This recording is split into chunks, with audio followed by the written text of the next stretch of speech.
Students, আমরা আজকের ভিডিওতে কিছু প্র্যাকটিস করে নেই, কারণ আমরা কিন্তু ভয়েস চেঞ্জ শেষ করে ফেলেছি। প্রায় 98%, 95% শেষ হয়ে গেছে। দুটো সেক্টর বাকি আছে, যেটা আমরা পরবর্তী ভিডিওতে আসবো। আসার পরে আমরা ডিগ্রি হোক, ন্যারেশন হোক, পরের স্টেজে চলে যাব। আজকের স্টেজে যেটা তোমাদের তো প্রত্যেকদিন আমরা করাই, তোমরা বাড়িতে প্র্যাকটিস করো কিনা জানি না। তার জন্য কিছু গুরুত্বপূর্ণ সোজা বা যেখানে যেখানে তোমাদের একটু ভুল হতে পারে, একটু মিসলানিয়াস করা প্র্যাকটিস আজকে করাবো। এই প্রত্যেকটা প্র্যাকটিসের প্রত্যেকটা প্রশ্ন নম্বর তোমাদের যে সেকশনে, যে ভিডিওতে, মেন ভিডিওতে শেখানো হয়েছে তার ডেসক্রিপশনেতে থেকে যাবে। তোমরা ওখান থেকে দেখে নিতে পারবে। চলো শুরু করি। প্রথমে আছে দ্য বেড ফিল সফট, মানে খাটটি নরম মনে হচ্ছে, মানে খুব সফট খাট যেটা হয়। তাহলে এখানে কি আছে? এটা সাবজেক্ট আছে, ভার্ব আছে, আর সফট। সফট কি অবজেক্ট? না, সফট হচ্ছে অ্যাডজেক্টিভ। সফট অ্যাডজেক্টিভ আছে। তাহলে অ্যাডজেক্টিভ থাকলে কি হয়? ভার্বের পরে অ্যাডজেক্টিভ থাকলে কি হয়? আমরা একটা পুরনো পিছনের ভিডিওতে, গত ভিডিওতে আমরা শিখিয়েছি, তোমরা পারলে পুরো ভিডিওটা দেখে নাও। অ্যাডজেক্টিভ থাকলে তাকে বলা হয় quasi passive voice. Quasi passive voice. তাহলে এটা কিভাবে করতে হয়? সাবজেক্ট এর গঠন আমাদের মেন ভিডিওতে আছে, সেখানে তোমরা দেখে নেবে। তাও আমি এটা বলে দিচ্ছি, এখানে সাবজেক্ট বসবে, তারপরে যে টেন্স থাকবে সেই টেন্সের বি ভার্ব বসবে। এখানে ফিল্স প্রেজেন্ট ইনডিফিনাইট টেন্স আছে, এই জন্য ইজ বসালাম। তারপরে অবজেক্ট অ্যাডজেক্টিভ যেটা আছে, অ্যাডজেক্টিভ বসবে। তাহলে দ্য বেড ইজ সফট, তারপরে হোয়েন বসবে, তারপরে ইট বা দে বসবে। এখানে সাবজেক্ট যেহেতু সিঙ্গুলার তাই ইট হলো, আবার ইট, তারপরে ইজ, তারপর ভার্বের ভিতরে ফেল্ট। দেখে নাও কেমন হলো। কেমন হলো? The bed is soft when it is felt, মানে বেডটা নরম যখন এটাকে অনুভব করা হয়। আশা করি তোমরা বুঝলে। এটাকে বলা হয় কোয়াসি প্যাসিভ ভয়েস। এর ডিটেল একটা ভিডিও আছে, তোমরা পারলে ডেসক্রিপশনে দেখে নিও। আমরা এবার 2 নম্বরে আসছি। তাহলে এটা আমরা কি শিখলাম? Quasi passive voice. 2 নম্বরে কি আছে? May she solve all her problem, সে তার যত সমস্যা আছে সেগুলো সে সমাধান করুক, যে জ্বালা যন্ত্রণা যাই থাক তার সমাধান হোক। এটা একটা প্রার্থনা বা ইচ্ছা সূচক বাক্য। আমরা ইচ্ছা করছি যার ওর জন্য কোনো সমস্যা না থাকে, সমস্যাগুলো সব মিটে যাক। তাহলে বাক্যের প্রথমে প্রথমে যখন মেয়ে থাকবে কিন্তু শেষে ইন্টারোগেটিভ মার্ক অর্থাৎ জিজ্ঞাসা চিহ্ন থাকবে না, অতএব সেটা প্রার্থনা বা ইচ্ছাসূচক বাক্য বা অপটেটিভ সেন্টেন্সের ভয়েস। এটাও তোমাদের শেখানো আছে, তোমরা পুরোনো ভিডিওতে দেখে নিতে পারবে, ডেসক্রিপশন লিংক দেওয়া থাকবে। তাহলে অপটেটিভ সেন্টেন্স করতে গেলে কি করতে হয়? যেহেতু অপটেটিভ সেন্টেন্স, এই মেয়েটা বাক্যের প্রথমেই বসবে। মেয়ে, এক, মেয়েটা কিন্তু বিভার, বিভার সাবজেক্টের আগে বসলে প্রশ্ন হয় জানি, কিন্তু অপটেটিভ সেন্টেন্সে তো এটা ইচ্ছা, জোর বা এরকম ক্ষেত্রে ইংরেজদের যেটা ভালো মনে হয়েছে ওরা মেয়েটা সামনে দেয়। আমরা যখন ভয়েস করব আমরাও কিন্তু মেয়েটা সামনে দেবো, মেয়েটা পরে দেবো না। তারপর অবজেক্ট কি আছে? সলভ। কি সলভ করবে? অল আর প্রবলেম। তাহলে মেয়ে all her problems, me all her problems, object হয়ে গেল। কোন টেন্স? মি আছে, তাহলে বি হবে, মোডাল ভার্বের পরে বি হয়। তোমরা জানো, আগে টেন্সে শিখেছো, শ্যাল, উইল, ক্যান, কুড, মে, মাইট, এইগুলোর পরে বি প্লাস ভি থ্রি হয় ভয়েস করার জন্য। তাহলে বি, তারপর ভার্বের ভি থ্রি, ভয়েস মানেই ভার্বের ভি থ্রি। তাহলে problems be solved by her. C আছে, তাহলে অবশ্যই হার হবে। এখানে তোমাদের যেটা ভুল হয়, এরকম বাক্য দিলে তোমরা প্রথমত প্রশ্ন মনে করে জিজ্ঞাসা চিহ্ন ভুল করে দাও, আর নয়তো এই মেয়েটা অবজেক্টের পরেই দাও। যেহেতু প্রশ্ন না, তোমরা অবজেক্টের আগে মেয়ে আনবে কেন? কিন্তু অপটেটিভ সেন্টেন্সে অ্যাক্টিভ ভয়েসেও মেয়ে সাবজেক্টের আগে থাকবে, প্যাসিভ ভয়েসেও মেয়ে সাবজেক্টের আগে থাকবে।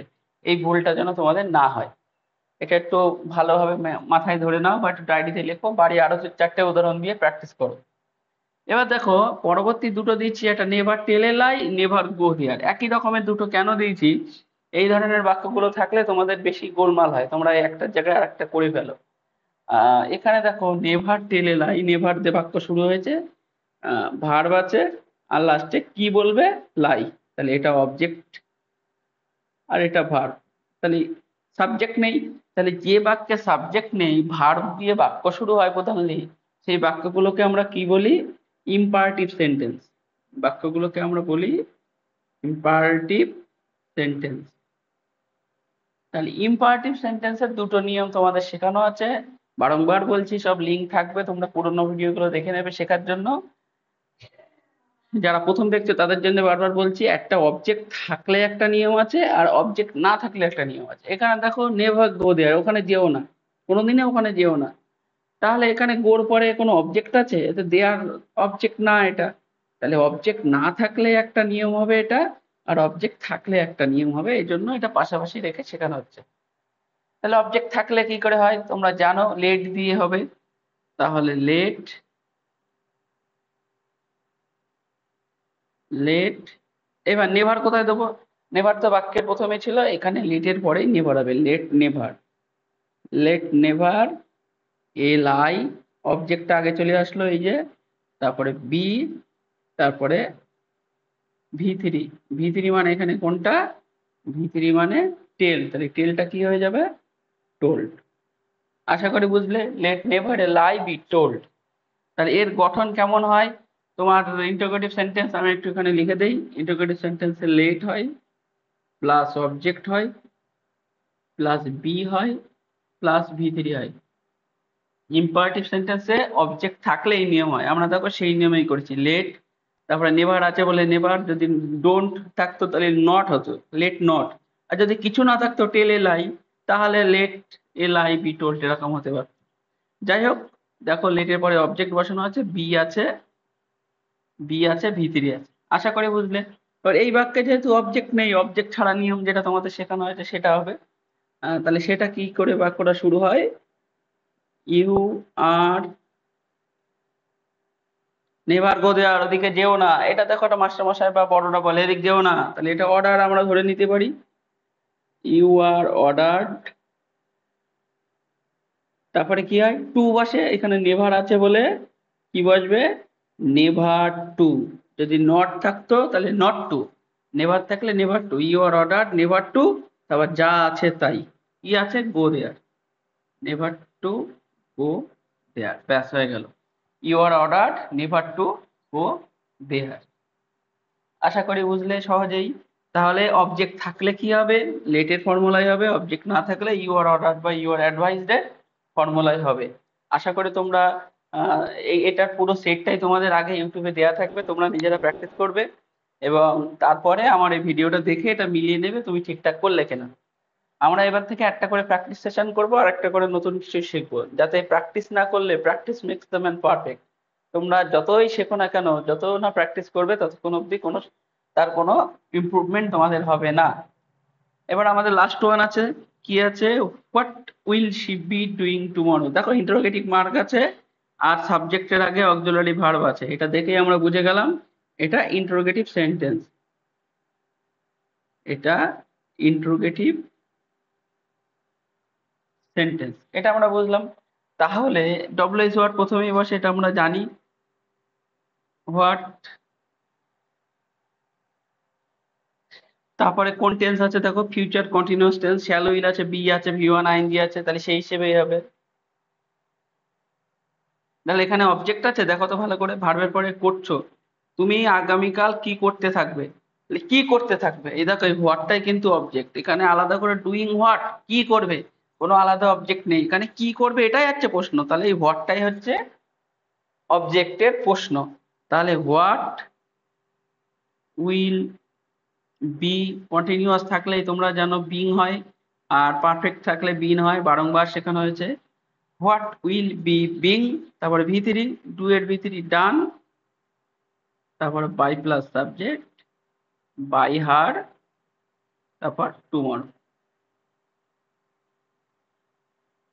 টুমরো দেখো, তাহলে এখানে যেহেতু অবজেক্ট নেই, অবজেক্ট আগে আনতে হয়, এখানে কোনো অবজেক্ট নেই, অ্যাকচুয়ালি অবজেক্ট হচ্ছে হোয়াট, যেটা বাক্যের প্রথমে বসলো।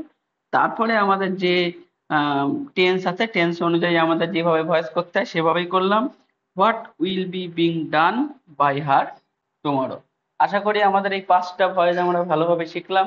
আমরা নেক্সট ভিডিওতে ভয়েসের আরো দুটো নিয়ম আছে, সেটা যদি কোনো ভয়েসের মধ্যে ইনফিনিটিভ থাকে, যদি কোনো ভয়েসের জেরান্ড থাকে, তাহলে সেটা আমরা কিভাবে করব সেটা শিখবো। শিখে একটা বড় 10-15টা ভয়েসের একটা প্র্যাকটিসের একটা ভিডিও তোমরা পাবে। তারপরেই আমরা পরবর্তী ডিগ্রি বা ন্যারেশন, তোমাদের যেটা পছন্দ, যেটা জানার ইচ্ছা তোমরা কমেন্ট সেকশনে লিখো, সেটা আমরা আগে শুরু করব। ভালো থেকো, ভালো লাগলে সাবস্ক্রাইব করো, বন্ধুদের সঙ্গে শেয়ার করো। আবার দেখা হচ্ছে।